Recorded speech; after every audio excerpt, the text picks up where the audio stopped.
वंदे मातरम। आज़ादी के अमृत काल में मैं आज बलिया जिले की एक ऐसी वीरांगना की कहानी लेकर आप सबके बीच उपस्थित हूं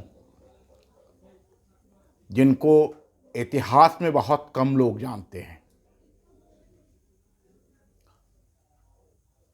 1942 की अगस्त क्रांति के समय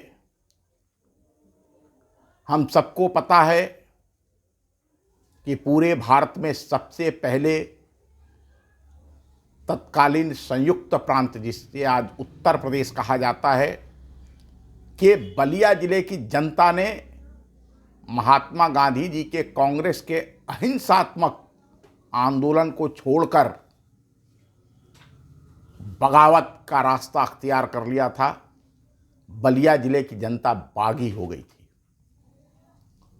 उस समय के तत्कालीन कांग्रेस के जिलाध्यक्ष चित्तू पांडे सहित कांग्रेस के सारे नेता बहुत पहले से जेलों के अंदर बंद थे। कहानी तो अनेक मोड़ लेती है, लेकिन हम आपको 42 की क्रांति पर और उस वीरांगना पर केंद्रित करते हैं। इस स्वातंत्र समर में बलिया शहर की महिलाओं में एक वीरांगना महिला थी जिनका नाम आपने सुना होगा, श्रीमती जानकी देवी। ये जानकी देवी केवल अकेले नहीं, इनकी माता धूपरानी देवी, बहन गायत्री देवी, यह पूरा परिवार बलिया में महिलाओं का नेतृत्व कर रहा था और इन सब का नेतृत्व कर रही थी जानकी देवी। आज उन्हीं जानकी देवी की कहानी को लेकर मैं आप सबके बीच उपस्थित हूं। जानकी देवी के बहादुरी की कहानियां ब्रिटिश साम्राज्य की उस सरकार के अधिकारियों के साथ दो दो हाथ करने की पौरुष की कहानियां, सड़क पर उतरकर ब्रिटिश साम्राज्य को चुनौती देने की कहानियां और बलिया जिले की सत्ता को छोड़कर जाने को मजबूर करने की कहानियां कहीं छिपी नहीं है। बलिया शहर के ओकडेनगंज मोहल्ले में अवधिया कुर्मी परिवार के श्री भृगुराम की पुत्री के रूप में पैदा हुई जानकी देवी और उनके परिवार के पराक्रम की कहानी को बलिया का बच्चा बच्चा जानता है। यह अलग बात है कि इस वीरांगना और उनके परिवार के त्याग और बलिदान का इतिहास उनके पिछड़े वर्ग के होने का कारण छिपा दिया गया, दबा दिया गया, या यह कहा जाए कि कांग्रेस के लोगों ने इस परिवार को जो सम्मान मिलना चाहिए उस सम्मान से महरूम किया। तारीख थी 12 अगस्त 1942, जब बलिया में आज़ादी छीनने के लिए युवा विद्यार्थियों की फौज जुलूस के सड़क पर उतरी और जिलाधिकारी बलिया के कार्यालय की ओर बढ़ रही थी। उस समय बलिया रेलवे स्टेशन के पश्चिमी रेल क्रॉसिंग का फाटक बंद करके ब्रिटिश परगनाधिकारी मोहम्मद उवैस ने इस जुलूस को रोका और बलिया के युवाओं को डराने के लिए हवाई फायरिंग किया। छात्रों ने रेल लाइन पर पड़े हुए पत्थर उठा करके पुलिस बल पर पथराव शुरू कर दिया।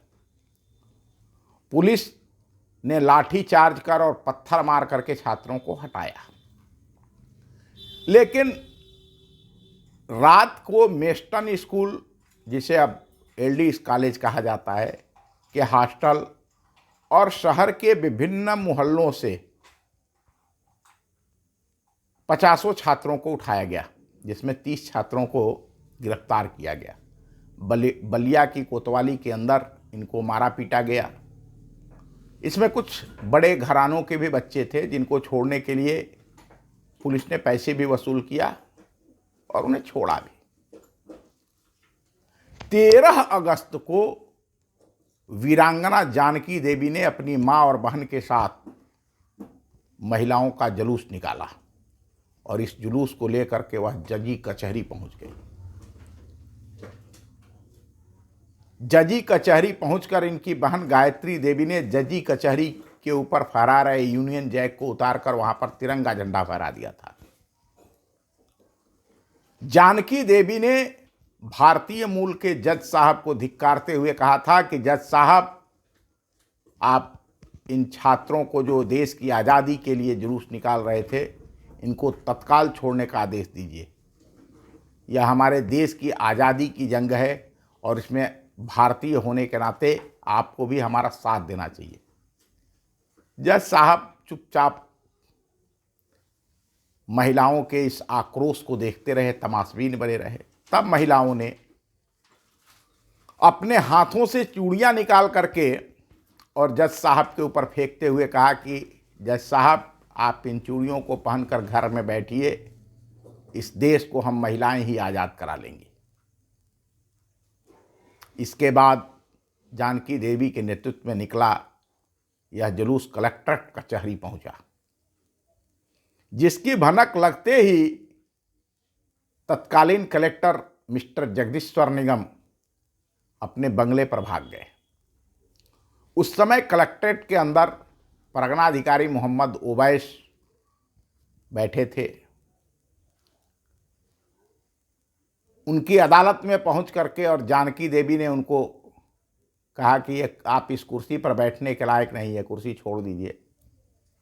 और परगना अधिकारी मोहम्मद ओवैस उस कुर्सी को छोड़ करके अपने चेंबर में चले गए। महिलाओं का आक्रोश देख करके सारे अधिकारी डरे हुए थे। तब जानकी देवी परगना अधिकारी की कुर्सी पर बैठ गई, थोड़ी देर तक बैठी रही और उसके बाद ये जुलूस वापस आ गया। इसी तरह से 16 अगस्त 1942 जो 42 की क्रांति में ब्रिटिश सरकार के अधिकारियों के खून से सना हुआ इतिहास है। बलिया शहर में हम सबको पता है कि 10 अगस्त से ही धारा 144 लगा करके उसका कर्फ्यू की तरह से पालन कराया जा रहा था। इस 144 की निषेधाज्ञा का उल्लंघन करते हुए, उसको भंग करते हुए बलिया शहर के आसपास के सब्जी उत्पादन करने वाले किसानों ने बाजार को 16 अगस्त को खोल दिया। इस बाजार को बंद कराने के लिए तत्कालीन तहसीलदार रामलगन सिंह गुदरी बाजार पहुंचे थे, जहां खोरी पाकड़ गांव के 20 साल के युवा किसान दुखी कोयरी के साथ उनकी झड़प हुई और उसके बाद पुलिस ने बलिया शहर के अंदर पहली बार गोली चलाया। देश के आज़ादी के दीवानों पर बलिया के बलिदान की यह पहली तारीख थी, जब खोरी पाकड़ गांव के दुखी कोयरी, उनके भाई शिव प्रसाद कोयरी तत्काल उस मौके पर मारे गए। इनके साथ ही जीरा बस्ती के श्री रघुनाथ अहिर, शीतल दौनी के श्री राम सुभग चमार, बलिया शहर के नेवरी मोहल्ले के ढेला दुसाद, गोपालपुर के श्री गणपति पांडे, मिसरौली के श्री सूरज मिश्र, श्री शिवमंगल राम भरतपुरा को गोलियों से छलनी कर मौत के घाट उतार दिया गया। यह बलिया का पहला बलिदान था 1942 के अंदर। जब यह घटना घटी, आप इस बात की कल्पना कर सकते हैं, 8 लोगों को उस दिन बलिया शहर के गुदरी बाजार में ब्रिटिश पुलिस ने गोलियों से छलनी कर दिया था। चौक से जो रास्ता लोहा पट्टियों के गुदरी बाजार जाता है, वह रास्ता खून से लहूलुहान था। 8-8 देश के बलिदानियों के शव पड़े हुए थे, उनके खून बिखरे हुए थे।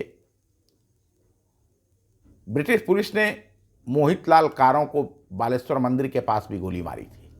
एक प्रकार से पूरा बलिया शहर खून से सना हुआ था। ऐसे समय में अपने घरों से अपनी मां और बहन को लेकर के जानकी देवी, अपनी सहेलियों को लेकर के जानकी देवी सड़क पर उतरती हैं और खुलेआम ब्रिटिश सरकार को, ब्रिटिश साम्राज्य के अधिकारियों को चुनौती देते हुए जुलूस निकालती हैं। जब यह जुलूस कलेक्ट्रेट कचहरी के पास पहुंचता है तो इन जुलूस में शामिल सारे महिलाओं को गिरफ्तार कर लिया जाता है। यह वीरांगना जानकी देवी के बस की बात थी।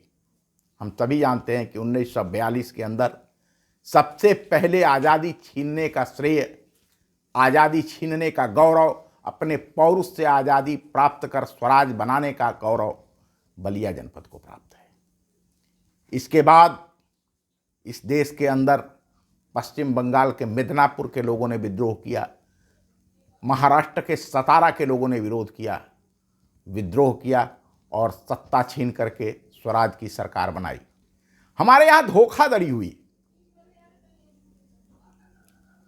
कांग्रेस के जिलाध्यक्ष को तत्कालीन जिलाधिकारी और पुलिस अधीक्षक ने मिला लिया और बलिया पर यह आज़ादी का सुकून, यह आज़ादी का सुख बहुत दिनों तक बलिया के लोग, जितने खून से उन्होंने सींचा। 16 अगस्त को 9 लोगों को गोली मारी गई, 17 अगस्त को रसड़ा में 4 लोगों को गोली मारी गई, सैकड़ों घायल हुए, बलिया में भी घायल हुए, रसड़ा में भी घायल हुए और 18 अगस्त को बैरिया में खुद ब्रिटिश सरकार के थानेदार मोहम्मद काजिम हुसैन ने लिखा है कि हमने 50 से अधिक लोगों को गोली मारी थी। इतने बलिदान के बाद जो बलिया को आज़ादी मिली थी, इतने पौरुष के बाद जो बलिया को आज़ादी मिली थी, उस आज़ादी को ब्रिटिश सरकार के कलेक्टर मिस्टर जे निगम और पुलिस कप्तान मोहम्मद रियाजुद्दीन अहमद खान के साजिश ने, जो कांग्रेस के जिलाध्यक्ष को मिला करके किया, उस सारी साजिश ने, हम सबको पता है कि डिप्टी कलेक्टर राम लगन सिंह के हाथों बलिया में विद्रोह की खबर इसी कलेक्टर जे निगम ने वाराणसी कमिश्नरी को भेजी थी। केवल इतना ही नहीं, तो ये जितना भी कुछ हुआ, बलिया भी मिदनापुर की तरह से 1947-46 तक आज़ाद, वर्षों तक आज़ाद रह सकता था। यहाँ स्वराज की सरकारें चलती रह सकती थी।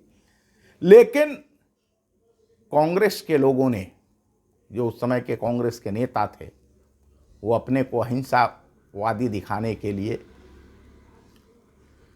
अहिंसक बताने के लिए ये सारा कुछ किया और इन वीरों के बलिदान को, इन वीरांगनाओं के बलिदान को कलंकित किया, छिपाया, दबाया, मिट्टी से ढक दिया गया। यह आज़ादी का अमृतकाल चल रहा है और एक एक वीर और वीरांगना की कहानी आज निकल कर आ रही है। आज मैंने आप सभी को बलिया के 42 की वीरांगना जानकी देवी, उनकी माता धूपरानी देवी, बहन गायत्री देवी सहित उन